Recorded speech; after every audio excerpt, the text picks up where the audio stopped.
इस फिल्म की कहानी बहुत ही मिस्टीरियस है, जिसमें सेक्स भी है और धोखा भी है। इसीलिए एक बार इस फिल्म को आपको जरूर देखना चाहिए। फिल्म की शुरुआत में हमें इंडिया स्टॉकर नाम की एक लड़की को दिखाया जाता है, जो एक तरफ देखते हुए कहती है कि ये फूल अपना रंग डिसाइड नहीं कर सकते, इसी तरह हम भी डिसाइड नहीं कर सकते कि हमें बड़े होकर क्या बनना है। इसी के साथ फिल्म फ्लैशबैक में चली जाती है, जहां इंडिया स्टॉकर नाम की लड़की अपने घर के बगीचे में खेल रही थी। खेलते खेलते वह एक छोटे से पेड़ पर चढ़ जाती है। उस पेड़ पर एक छोटा सा गिफ्ट रखा होता है। असल में ये उसी के लिए था। आज उसका 18वां जन्मदिन था। जब वह गिफ्ट खोलकर देखती है तो उसमें एक चाबी थी। इंडिया को उसके पापा हर साल जन्मदिन पर एक जोड़ी जूते देते थे, लेकिन आज ये चाबी देखकर वह परेशान हो जाती है कि आखिर ये किस चीज की चाबी है। अगले दिन उसकी मां एवलिन को फोन पर पता चलता है कि उसके हस्बैंड रिचर्ड एक एक्सीडेंट में मारे गए हैं। इंडिया ये सुनकर बहुत ज्यादा दुखी हो जाती है, क्योंकि वह अपनी मां से ज्यादा अपने पापा के करीब थी। रिचर्ड की प्रार्थना सभा में दूर खड़े एक आदमी को दिखाया जाता है। अगले दिन एक आदमी उनके घर आता है और इंडिया को कहता है कि वो उसका अंकल है। चार्ली नाम का वह आदमी अपने आप को रिचर्ड का छोटा भाई बताता है। इंडिया को उसके बारे में बिल्कुल भी पता नहीं होता। इंडिया की माँ उसे बताती है कि ये अक्सर बाहर ही घूमते रहते थे।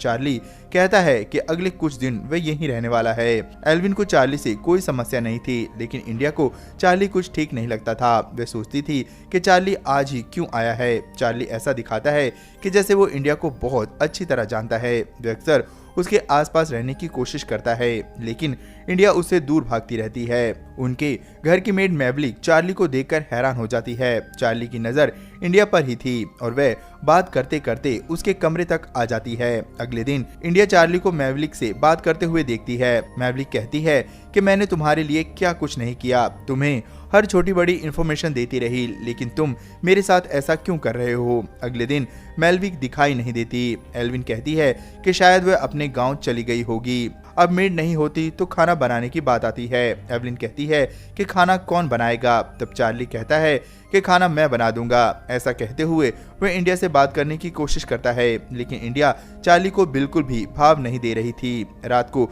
तीनों डिनर कर रहे थे। तब इंडिया एवलिन से कहती है कि आपने मुझे चार्ली के बारे में पहले क्यों नहीं बताया। एवलिन कहती है कि मुझे ज्यादा पता नहीं था, और ये कहकर उठकर चली जाती है। चार्ली एवलिन को ड्रिंक ऑफर करता है। वह ड्रिंक तो पी लेती है, लेकिन चार्ली से कहती है कि उसे किसी दोस्त की जरूरत नहीं है। अगले दिन इंडिया जब कॉलेज से आती है तो चार्ली उसे लेने आता है, लेकिन वह उसके साथ नहीं जाती। चार्ली बहुत हैंडसम होता है, इसीलिए उसकी सहेलियां उसके आसपास जाने की कोशिश करती हैं। चार्ली इंडिया के पास जाने की कोशिश करता है, लेकिन इंडिया उसे बिल्कुल भी भाव नहीं देती। एक दिन इंडिया चार्ली को अपनी मॉम एवलिन के साथ देखती है, जो उसे अच्छा नहीं लगता। एक दिन आंट क्वीन उसके पास आती है। वह चार्ली को देखकर हैरान थी। एवलिन उससे पूछती है कि वह कब तक रुकने वाली है। तब आंट क्वीन कहती है कि वैसे तो वह जाने वाली थी, लेकिन अब उन्हें कुछ दिन रुकना पड़ेगा। आंट क्वीन एवलिन को चार्ली के बारे में कुछ बताना चाहती थी, लेकिन एवलिन उस पर गुस्सा हो जाती है, क्योंकि वह चार्ली की तरफ आकर्षित हो रही थी। जाते जाते आंट क्वीन उसे अपना नंबर देकर फोन करने के लिए कहती है। चार्ली आंट क्वीन से उनका होटल पूछता है तो वह उसे अपना होटल बता देती है, लेकिन वह तुरंत जाकर होटल चेंज कर देती है। वह घबराई हुई थी। उन्हें चार्ली के बारे में कुछ खास पता नहीं था। आंट क्वीन को रात को नींद नहीं आती। वे अपना मोबाइल भी भूलकर कहीं रख देती है। इधर रात को एवलिन तैयार होकर चार्ली के कमरे में आती है, लेकिन वह अपने कमरे में नहीं होता। रात को घर का फोन बजता है। असल में ये फोन आंट क्वीन के बूथ पर जाकर किया गया था। वह इंडिया से बात करना चाहती थी, लेकिन कोई भी फोन पिक नहीं करता है। चार्ली बूथ पर जाकर आंट क्वीन को मार देता है। इधर इंडिया को शक होता है और वह चार्ली का बैग देखती है, जिसमें इंडिया को अपना गिफ्ट बॉक्स मिलता है, जो अक्सर उसके पापा भेजा करते थे। घर के एक साइड में पड़े बड़े फ्रीजर में इंडिया के मेड की बॉडी मिलती है। उसे चार्ली पर और भी ज्यादा शक हो जाता है। अगले दिन फिर से चार्ली इंडिया को रिसीव करने उसके कॉलेज जाता है। इंडिया उसके साथ ना जाकर दूसरे रास्ते से घर चली जाती है, जहां कुछ लड़के उसे परेशान करते हैं। एक लड़का चार्ली और उसकी मदर एवलिन के बारे में बातें करता है। वह कहता है कि उनके बीच अफेयर है। इंडिया गुस्से में उसे पेंसिल मार देती है। तभी एक लड़का आकर उन लड़कों को भगा देता है। इसके बाद हम देखते हैं कि इंडिया घर आकर पियानो बजाती है। चार्ली भी उसके पास आकर बैठ जाता है। चार्ली भी पियानो बजाने लगता है।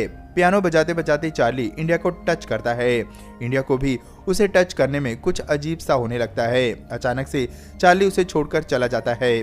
रात को इंडिया देखती है कि चार्ली और एवलिन डांस करते हुए क्लोज आने लगते हैं। ये देखकर वे गुस्से से बाहर की तरफ चली जाती है। चार्ली भी इंडिया को बाहर आते देख लेता है। चार्ली को मौका मिल जाता है। चार्ली उसके पीछे जाता है और उसे रेस्टोरेंट चलने के लिए कहता है, लेकिन इंडिया उसे अपने घर के गार्डन में लेकर जाती है, जहां वे दोनों एक दूसरे के करीब आते हुए किस करने लगते हैं।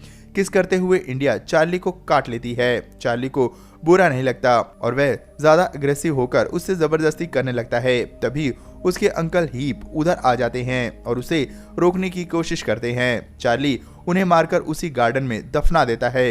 ये सब इंडिया के सामने होता है। ये सब सोचकर वह बहुत डर जाती है। इंडिया आंट क्वीन को फोन लगाती है तो उसका फोन उसके घर के बैक यार्ड में बजता है। तब वह समझ जाती है कि आंट क्वीन भी मारी जा चुकी है। वह बहुत ज्यादा डर जाती है। रात को इंडिया अपने डैड की दी गई चाबी से एक दराज खोलती है। वह चाबी उसी दराज की थी जिसमें उसे कुछ फोटो मिली थी जो कि उसके बचपन की ही थी। उसमें कुछ और फोटोज भी थी जिससे ये पता चलता है कि उसके फादर के दूसरे भाई का नाम जोनाथन है।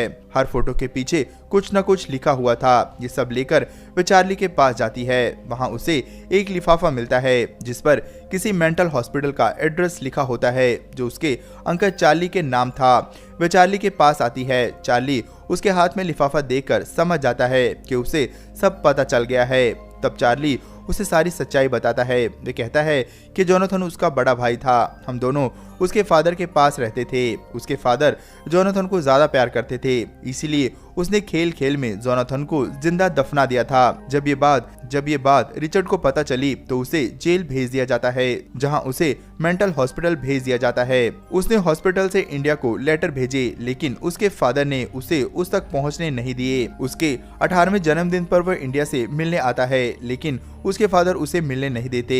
उस पर चार्ली उन्हें मार देता है। तब इंडिया पूछती है कि वह उनसे क्यों मिलना चाहता था। चार्ली कहता है कि वह बचपन से ही उसे प्यार करता था। वह सिर्फ उसके 18 साल का होने का वेट कर रहा था। उसी वक्त चार्ली उसे प्रपोज करता है, उसे उसका गिफ्ट देता है जो कि हाई हील सैंडल होती है। तब इंडिया को पता चलता है कि उसे हर साल जूते उसके फादर नहीं बल्कि चार्ली भेजा करता था। तभी वहां पुलिस आ जाती है और वीप के बारे में पूछती है। इंडिया उसे बचा लेती है। चार्ली न्यूयॉर्क शिफ्ट होने के लिए कहता है। इंडिया रेडी हो जाती है। वे दोनों क्लोज आ जाते हैं, जिसे एवलिन देख लेती है। ये देखकर एवलिन गुस्से में आ जाती है और बहुत कुछ जलाने लगती है। इधर चार्ली और इंडिया न्यूयॉर्क जाने की तैयारी कर रहे होते हैं। एवलिन रेडी होकर चार्ली को अपने पास बुलाती है। एवलिन चार्ली से कहती है कि उसे पता है कि रिचर्ड का एक्सीडेंट नहीं हुआ था बल्कि खून हुआ था और ये किसने किया था ये भी उसे पता है। वे कहती है कि इंडिया मेरी बेटी है, उससे दूर रहो, उसे